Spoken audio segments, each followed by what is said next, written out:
올 초에 미국에서 CES가 열렸었죠. 전 세계의 이목이 집중되는 가전전시회인데 매년 새로운 기술의 경쟁이 펼쳐지는 곳입니다. 여기서 주목받는 상품이 바로 TV죠. 소비자들이 체감하기도 쉽고 접근성도 좋거든요. 그래서 한때 삼성과 LG가 서로 더 큰 TV를 만들었다고 경쟁을 펼치던 게 매년 기사화되기도 했었고, OLED, QLED가 발표되는 등 기술 경쟁이 극한을 선보이는 곳이죠. 그리고 보통 여기에 소개된 기술들은 3에서 5년 정도 지나면 일반 소비자들도 구매할 수 있는 상품으로 출시가 되기도 합니다. 2012년에 LG 55인치 3D OLED가 최고의 제품상을 수상하고 4년이 지나자 OLED TV가 대중화된 것이 대표적인 사례죠. 언론에서도 이 프리미엄 TV 시장에 많이들 주목합니다. 당연한 게 기술의 첨단이라는 측면과 시장을 선도한다는 측면에서 이야기거리가 많거든요. 실제로 프리미엄 TV 시장을 선도하는 삼성과 LG의 시장 점유율은 2022년 1분기 기준 각각 32.9%와 17.7%로 합치면 50%가 넘습니다. 또 소비자 입장에서도 새로운 기술을 적용한 첨단 신상품에 더 눈이 많이 가는 건 당연한 일이고요. 하지만 이 화려한 시장의 반대편에 보급형 TV 시장도 존재합니다. 2010년대쯤부터 LCD 패널이 저렴해지면서 본격적으로 이 시장이 국내 소비자들에게 알려지기 시작합니다. TV는 삼성과 LG만 있는 줄 알았는데 생각보다 저렴한 가격에 품질도 그 가격치고는 나빠 보이지 않거든요. 삼성과 LG 같은 공룡 기업들도 2010년대 후반부터 보급형 시장에 더 많은 신경을 쏟고 있습니다. 과거엔 수익성이 안 난다면서 거의 방치했던 시장인 걸 감안하면 전혀 다른 대응이죠. 그만큼 보급형 TV 시장도 무시할 수가 없게 된 겁니다. 오늘의 수요 시장 보급형 TV입니다.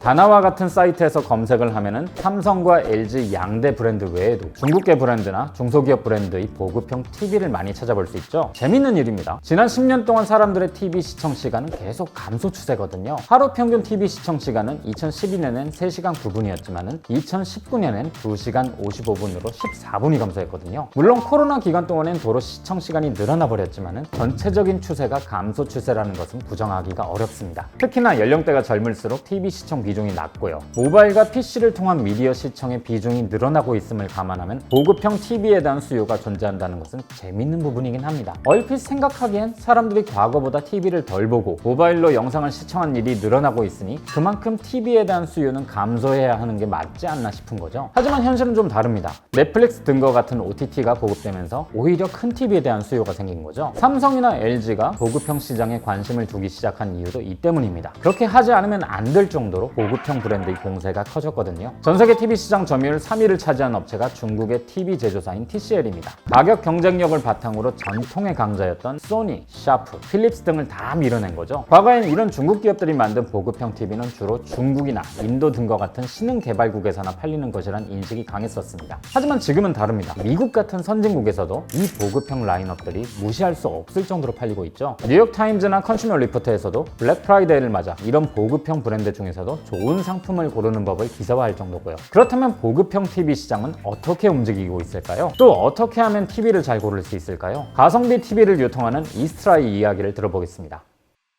중소기업 TV 점유율이 몇 %다 이런 조사 자료가 크게 없어요. 저희 매출, 경쟁사들 매출 정도를 취합을 해가지고 저희가 추론하는 거는 10% 정도 돼요. 중소기업 시장 규모는 2,700억 정도 되겠네. 그 정도로 추론을 하고 있다. 점유율은 10% 이걸 그대로 유지하고 있는 것 같아요. 근데 그 중소기업 TV끼리 안에서는 상당히 변화가 커요. 중소기업 TV가 처음에는 가격만을 따지는 TV 시장 구도였어요. 그래서 그때 대부분의 업체들이 어떻게 하면 값싸게 제조해서 싼 가격으로 고객들에게 공급을 할까, 그런 거에만 치중해서 매출을 많이 하고 있었죠. 4, 5년이 지난 지금 그런 브랜드들이 순위권 밖으로 다 사라졌어요. 그거의 기폭제가 된 게 스마트 TV의 출현이고 안드로이드 TV의 출현이거든요. 스마트 TV 하면 조금 복잡해질 거 아니에요, 일반 TV보다. 인터넷도 있어야 되고 어플을 활용할 수 있는 기능도 돼야 되고 각종 버그나 이런 게 생겼을 때 잘 대처를 해서 불편 없이 쓸 수 있도록 좋은 제품을 팔고 좋은 서비스를 드리고 거기에 마땅한 합리적인 가격을 받자, 이렇게 이제 생각을 좀 바뀐 거죠. 그래서 똑같은 10%인데 제품과 고객 서비스 위주로 판매를 하는 업체들이 점유율의 한 10% 정도 차지하고 그 외에 이제 가격으로만 승부하는 업체들이 한 3% 정도, 한 4, 5년 사이에 중소기업의 TV 시장의 패러다임이 이렇게 바뀌었다. 중소기업 TV하고 대기업 TV의 차이점을 말씀을 드리려면 하나는 이제 제품력이고 하나는 고객한테 어떤 사후 관리를 할 수 있느냐. TV라는 아이템 자체가 굉장히 자본 집약적 사업이에요.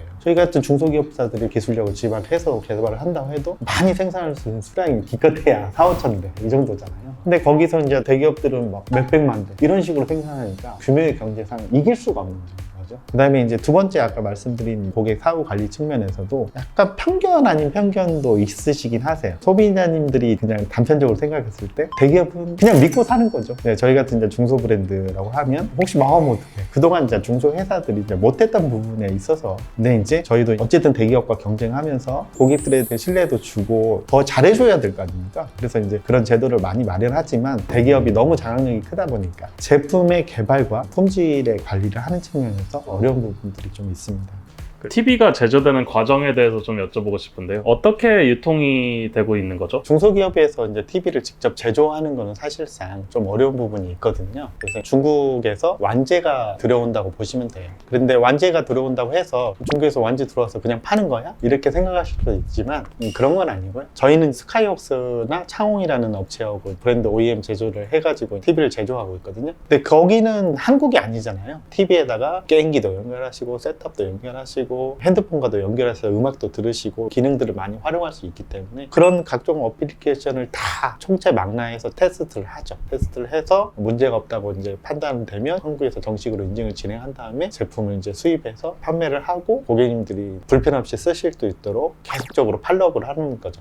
TV를 사는 데 있어서 꼭 알아야 되고 꼭 체크해야 되는 게 있다면 뭐가 있을까요? 가장 이제 중요하게 생각하는 게 크기하고 성능, 사후 서비스적인 면을 많이 보셔야겠죠. 일단 제품의 크기는 많이 대형화되는 추세예요. 옛날에는 25평이면 55인치가 가장 적당하다 이렇게 생각을 하셨는데 요즘에는 65인치가 가장 적당하다 이렇게 이제 좀 트렌드가 바뀌고 있는 추세거든요. 그래서 고객님들이 자기 평수에 맞는 거를 선택을 하시면 될 것 같고요. 두 번째는 성능, 나는 어떤 TV 용도로 쓸 것인가. 단순히 셋업이나 이런 걸 연결해서 TV만 볼 것이다. 그러면 가성비 TV로서 넷플릭스하고 유튜브 정도만 되고 그런 이제 가성비 TV 쪽으로 가시는 게 좋고 음성인식 기능, 구글 어시스트 기능, 스마트 기능을 많이 활용을 하고 싶다. 그러면 이제 안드로이드 TV로 넘어가시면 될 것 같아요. 해상도는 넷플릭스나 디즈니 플러스나 또 유튜브에도 4K 컨텐츠들이 굉장히 많기 때문에 가급적이면 뭐 UHD TV를 사시는 거를 권장을 해드리죠.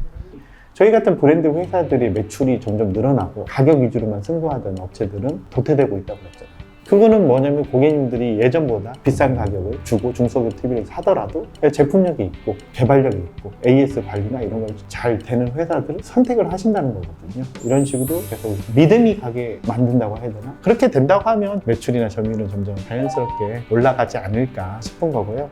과거엔 1인 가구의 증가를 TV 시장에 부정적으로 해석했습니다. 1인 가구의 특성상 소득이 높지 않고 많은 가전이 필요치 않기 때문에 PC나 노트북, 스마트폰처럼 더 작고 편리하며 다용도로 이용이 가능한 가전제품으로 대체가 가능하거든요. 실제로 1인 가구의 72.5%는 TV가 없습니다. 그래서 과거의 TV 시장은 젊은 1인 가구와는 다소 거리가 있는 시장이었다가 이들이 결혼을 하면서 유의미한 소비자로 바뀌는 시장이었죠. 하지만 OTT의 시대가 열리고 과거보다 훨씬 다양한 미디어를 소비하게 되면서 오히려 보급형 TV가 1인 가구에게 가능성 있는 시장으로 변하고 있습니다. 아무리 모바일과 PC가 있다고 해도 집에서 보는 영상의 특성상 큰 화면이 가진 장점이 있기 때문이죠. 스마트폰으로 보고 있는 컨텐츠를 TV로 볼 수 있게 해주는 크롬캐스트가 OTT나 유튜브 이용자들에게 일종의 필수템으로 인기를 얻었던 것도 이러한 맥락에서 볼 수 있고요. 즉 TV 시장 전체로 보자면 소비자의 저변이 더욱 넓어졌다고도 할 수 있는 거죠. 다만 언제나 밝은 면이 있으면 어두운 면도 있기 마련입니다. 미국 컨슈머 리포트에 따르면 보급형 TV에서 가격과 품질은 대체로 비례하는 것으로 나타났습니다. 물론 그 중에서 최적의 선택을 찾아 헤매는 것이 소비자긴 하지만 가격과 품질이 비례한다는 전제를 뛰어넘긴 힘들단 거죠. 그리고 사후 지원과 제품의 신뢰성도 이 부분에서 문제가 됩니다. 보급형 TV는 제조사 입장에서 마진이 매우 박하기 때문에 눈에 잘 띄지 않는 부분에서 가격 절감을 시도하고 이것이 제품의 짧은 수명으로도 이어집니다. 반면 그 마진으로 부품과 서비스 네트워크를 운영하는 것은 비싼 일이기 때문에 이에 소홀할 수밖에 없고요. 물론 소비자들이 TV를 몇 년에 한 번씩 교체하는 소모품으로 인식한다면 이 문제는 쉽게 해결되긴 합니다. 그렇다면 보급형 TV 시장도 우리가 생각하는 것 이상으로 큰 시장으로 성장할 수 있겠죠. 하지만 그렇지 않다면 성장하는 데 있어 발목을 잡을 수 있는 양면성을 가지고 있습니다. 투자와 경제를 이해하기 위해선 산업과 시장을 주목해야 합니다. 영상이 마음에 드셨다면 좋아요와 구독 부탁드리고요. 그럼 다음 수요일에 새로운 시장과 함께 찾아뵙겠습니다. 안녕히 계세요.